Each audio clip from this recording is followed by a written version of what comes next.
Hey, what's going on, No Nation? CJ Wilson here. I am your host, here to bring you guys some not necessarily breaking news, but just a recap of a very, very exciting day for FSU. National Signing Day, the early signing day rather, started on Wednesday, December the 3rd, and FSU had a hell of a day, went out with a bang.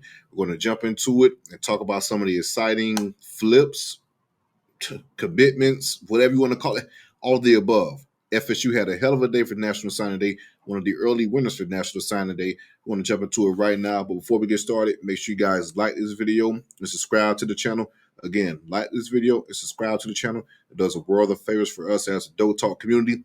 Just get your information out to other like-minded FSU fans like yourself that want to get all things in regards to the program delivered to them. So hit that like button, subscribe to the channel. Let's spread the word. All right, guys. A lot of fireworks for signing day, and none bigger than flipping the big-time elite running back Ousmane Kromah from the Georgia Bulldogs. FSU won out at the end for the elite running back out of Georgia. If you guys remember, down the stretch, it's been pretty much a FSU, Georgia, and Auburn battle. From for Kromah, and he stated multiple times how FSU has been the leader amongst his recruitment. The season got to a rocky start. Ousmane ended up committing to Georgia. Be honest with you, myself, I thought that ship had sailed once the season got to the start it had, and FSU didn't do so well on the football field. And Georgia produces elite running backs and that type of deal. And he's an in-state kid from Georgia. I thought that ship had sailed for Kromah, but lo and behold, FSU kept chipping away at his recruitment, and towards the end stretch of the season, he spent a lot of time in Tallahassee. He visited Tallahassee for the Charleston Southern game. Came again the next week for the Florida game.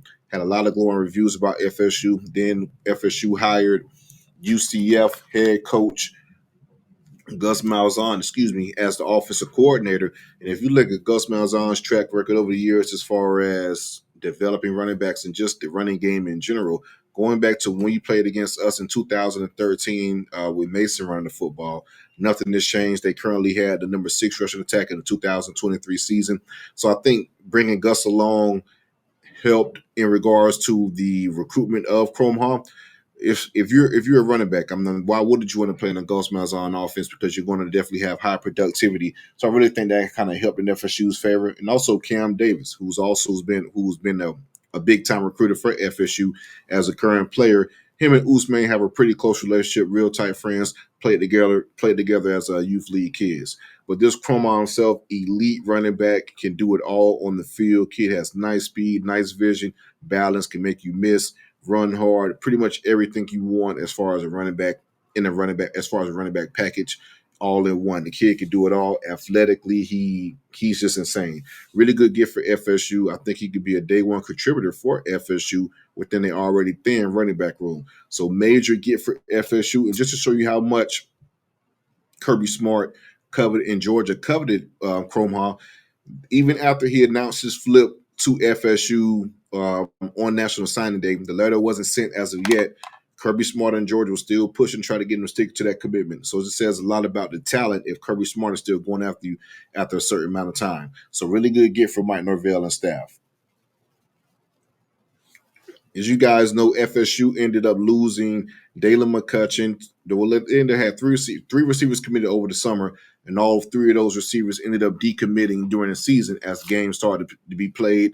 Primarily Dalen McCutcheon, who ended up flipping to Texas, and C.J. Wiley, who ended up flipping to the Georgia Bulldogs. But Mike Norvell and staff had a plan and stuck with it and kind of rebounded it and got some really good replacements in the receiver room. And I think Dalen McCutcheon and C.J. Wiley are two very, very good receivers, high-quality receivers that could probably play day one at their respective schools. But I really feel like FSU did a good job of rebounding on the trail, so to speak, and getting some quality pass catchers in to replace those two big-time playmakers. One of those guys to start off is Jayvan Boggs. This kid here has been amazing to say the least out there in Cocoa. He was a Mr. Florida winner for the 2022 season. I'm sorry, 2023 season rather. And if you guys know, if you're from Florida, if you win that award, that is the award for Florida football. The most prestigious award in Florida football is the Mr. Florida Award. He won it his junior year. His junior campaign I mean, these numbers are nuts. Just take a look at this. His junior campaign, he had 93 catches for close to 1,500 receiving yards and 23 touchdowns. His senior year, he had 76 catches for 1,642 yards and 17 touchdowns. So 23 touchdowns his junior year, 17 touchdowns his senior year. That's 40 touchdowns, 40 receiving touchdowns within the last 2 years and 3,000 receiving yards. So crazy productivity out of Cocoa Beach, Florida, a big-time program that produced a lot of athletes. Originally was committed to Ohio State, ended up being committed to UCF and Gus Malzahn. Once Gus ended up being the offensive coordinator at FSU, again, that opened the door for FSU to kind of get in and do his thing and then bring in Jayvan, a Mr. Florida Award winning recipient. So a big time playmaker at receiver there. Going to move on to Teriq Mallory. This kid is 6'5", 185-pound, out of Connecticut. Ended up flipping from West Virginia. Kid was committed to West Virginia. Ended up flipping from West Virginia to Florida State. A big body receiver. He can make all kind of catches. Athletic. He can run as well too. West Virginia put up the fight to try to keep him down the stretch, but FSU ended up winning that recruitment to get his services. Jordan Scott. This kid here is going to remind FSU fans of a former receiver that played in Tallahassee, and Johnny Wilson. And they have a lot of similarities. As you guys know, Johnny Wilson transferred from Arizona State to Florida State. Jordan Scott was committed to Arizona State and Kenny Dillingham, but ended up flipping to Florida State. 6'7", 215 pounds. Like I said, a lot of Johnny Wilson similarities, right? Until you call the film. This kid is athletic. He's electric. He can move. The routes in and out of his break, he doesn't move like a 6'7" guy. He moves like a 6'1" receiver, which is scary with his frame. 6'7", 215. He's the number one JUCO receiver in the country. Will be enrolling at FSU for spring football. Big time gift for Mike Norvell. Jordan Scott is going to be an instant impact player for FSU. Going to be excited to see what he could do moving forward. Tae'shaun Gelsey, the last pass catcher for FSU to be added, 6'4", 215 pounds. As you guys can see, the measurables I've been ratting off, FSU has been going after big bodies, right? So 6'4", 215 pounds receiver out of Jacksonville, ended up flipping in front of Florida Gators. FSU ended up winning out down the stretch to get his services from the Florida Gators. There's been talk out of the Gator camp that they wanted him to play tight end in Gainesville. He was opposed to that. FSU said, hey, come and play receiver, and it was a done deal from there. So to get Gelsey, he's a playmaker that could make a lot of plays. You guys know like Jacksonville Reigns in a big-time program in Jacksonville, he had a pretty good day against those guys. A sure-handed guy, can catch the football, run nice routes. I like Gelsey a lot. So, again, you have a size type in regards to what you've been doing. He ended up flipping to FSU on National Signing Day. So, FSU did a very good job of rebounding from losing out from those three receivers that committed over the summer, specifically Tyeland and C.J. Wiley, and got a really nice receiver core that you can work with going forward for this 2025 season. Speaking of receivers, you got to have somebody throwing the ball, right? And FSU ended up getting their quarterback signal caller in Kevin Sperry. If you guys remember going back to Tramel Jones. Tramel Jones was committed to FSU for a few years, rather, ended up flipping to Florida within the last month or so. FSU quickly rebounded and got Kevin Sperry committed and locked in with the fold. He's a four-star quarterback that was committed to Oklahoma. FSU ended up flipping Kevin Sperry from Brent Venables and Oklahoma out of Texas. Four-star quarterback out of Texas, ended up winning the state championship for Texas, if I'm not mistaken, as well. So, if you look at Kevin Sperry's film, he's an athletic guy. He can run the ball. He could run the system that Mike Norvell and Gus runs as far as the RPO stuff. So I think Kevin Sperry is a really good get for FSU as far as moving on from Tramel Jones and getting a quarterback signed within the last month prior to National Signing Day. Chase Loftin, he's a tight end commit that's been committed for a while. But as you guys know, he's from Nebraska, and the Nebraska Cornhuskers have been doing a very hard push to sign Chase within the class. Chase ended up sticking with FSU and spurning the hometown with a home state team, and ended up signing with the Seminoles. Big time playmaker. He just adds to already good young tight end room with Landon Thomas and Amari Williams. But he's a guy that's athletic, can catch the ball, can run routes. He's a big body. Really excited what FSU is getting out of Chase Loftin. Tyeland Coleman went to the JUCO ranks again for a defensive tackle, 6'4", 280-pounder defensive tackle out of Mississippi. He is a number 10 JUCO player. Oh, he's number 10 overall JUCO player from the JUCO ranks. So 6'4", 280 pounds, ended up beating Mississippi State, Illinois, and a few others for his services. I like Tyeland a lot. I think he could probably play for FSU next year, given what we're going to be losing on the defensive line. From an offensive line standpoint, ended up bringing Sean Poret out of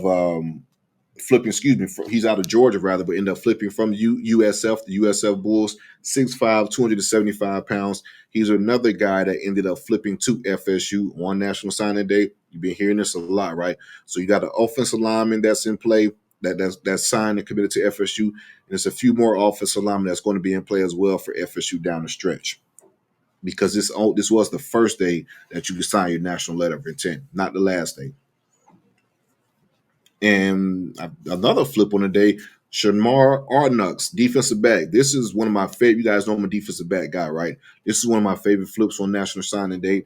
Ended up beating out USC and Auburn. If you guys go back to over the summer, he was one of the defensive backs that FSU was targeting over the summer.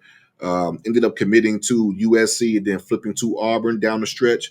And FSU ended up beating out Auburn as well for his services on National Signing Day. 6'2", 280-pounder. This kid is physical. He has great ball skills. He's very fluid to be 6'2". Kid can move his feet, has real good lateral movement, nice feet. For a 6'2" guy, like I say, he's more so have the skill set of a smaller guy. So you factor that in with his length being 6'2", the sky's the limit. And the reason why you can say, why would he go from USC to Auburn and Florida State? A development standpoint. They get coached by Patrick Surtain, get developed by Patrick Surtain, one of the best in the business. You look at USC, you look at Auburn, as far as a development standpoint, it's not the same. You don't really have that guy in place like you have at FSU and Patrick Surtain. So a hell of a get for FSU to flip him from Auburn. Shamar Arnoux, I think this kid is going to be a hell of a playmaker. 6'2", 180-pound defensive back. So it's been a hell of a signing day for FSU. A really good signing day. A week ago, if I'm not mistaken, FSU recruiting class was ranked within the 50s. Not good at all, right? Not good at all. Ranked within the 50s. Today, FSU has the number 25 ranked recruiting class per the 247 composite. If you would have told me a week ago, like I said, with FSU being ranked in the 50s, coming off a 2-10 season, one of the worst seasons in program history, no offensive coordinator at the time, no defensive coordinator at the time, no O-line coach at the time, no receiver coach at the time, that FSU will finish the recruiting day on the first day of the early signing period with the 25th ranked class, I'll laugh in your face. But again, that just shows the hard work that Mike Norvell and staff has been doing the last few weeks. The Battles In Collective, everyone involved, hats off to you guys on an amazing signing day. This has been a hell of a day, to say the least. It brought a lot of old vibes back as far as FSU being a player on signing day. Now, the overall recruiting class, as far as how the season went and some of the recruiting losses we had, you don't want that. But this is how you respond moving forward. And hopefully the 2026 recruiting class can be something that we can talk about as being special. But as far as this 2025 close, it's been one for the ages. Hell of a day for FSU. And they aren't done yet. FSU is still in play for a few four-star defensive linemen, defensive ends specifically, that could be ended up flipping to FSU and being played for FSU down the stretch. We'll see how that shake out over the next couple of days. So this 25 ranked class could be even better within the next couple of days. We'll see how it plays out. But hell of a job by the staff. Hell of a job. Top 25 after 2-10 season. I'll take it. Make sure you guys like this video and subscribe to the channel. With Dope Talk, we'll be getting a lot more quick hitters, a lot more recruiting updates, coaching changing updates. It's all season time, baby. FSU made a lot of coaching changes, and there's going to be a lot to report in regards to that. Tune in with Dope Talk. We'll have all the hits coming for you first. Go Noles.